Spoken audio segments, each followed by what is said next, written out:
Salvatore Adamo a été contraint d'annuler son concert au Grand Rex à Paris quelques heures seulement avant de monter sur scène. Le chanteur italo-belge, qui fêtera bientôt ses 80 ans, a dû passer des examens médicaux. Ce mercredi 18 octobre, le Grand Rex affichait complet pour la venue de Salvatore Adamo. Dans l'après-midi, ce concert a été annulé et vers 18 h, l'information circulait sur les réseaux sociaux.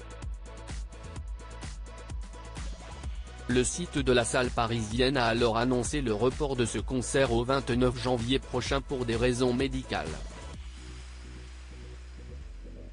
Salvatore Adamo a entamé une tournée notamment en France et en Belgique. Le 1er novembre prochain, l'interprète de Tombe la neige soufflera ses 81 bougies dans la salle où il a fait ses débuts, l'ancienne Belgique à Bruxelles.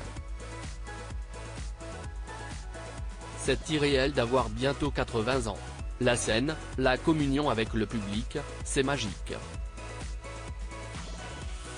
À part les retrouvailles avec les amis et la famille, c'est ce qui compte le plus, avait-il déclaré dans les colonnes du Parisien en janvier 2023. Après l'annulation de son concert parisien, des rumeurs de malaise cardiaque ont circulé. La manageuse du chanteur, Virginie Borgeaud-Bigot, a démenti, Salvatore est souffrant et n'a pas été en mesure de monter sur scène ce soir, mais ce n'est pas grave.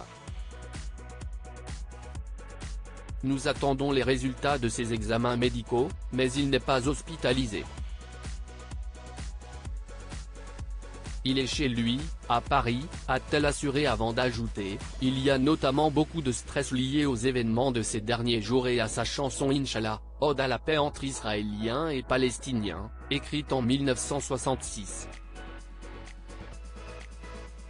La mangeuse a précisé que le concert de ce dimanche à Roubaix était maintenu, tout comme sa tournée anniversaire en Belgique qui débutera à Mons le 27 octobre. Ce n'est pas la première fois que Salvatore Adamo annule des concerts. Si la manageuse de Salvatore Adamo s'est voulue rassurante sur l'état de santé du chanteur, les fans sont inquiets. Il y a un an, il avait déjà dû annuler plusieurs concerts et reporter la promotion de son album à cause de problèmes de voix. Je me suis retrouvé aphone pendant une bonne dizaine de jours, avait confié l'artiste au Parisien, opéré en 2019 d'une fissure des cordes vocales. Récemment, Maxime Le Forestier, 74 ans, ou encore Michel Sardou, 76 ans, ont, eux aussi, dû annuler des concerts pour des raisons de santé.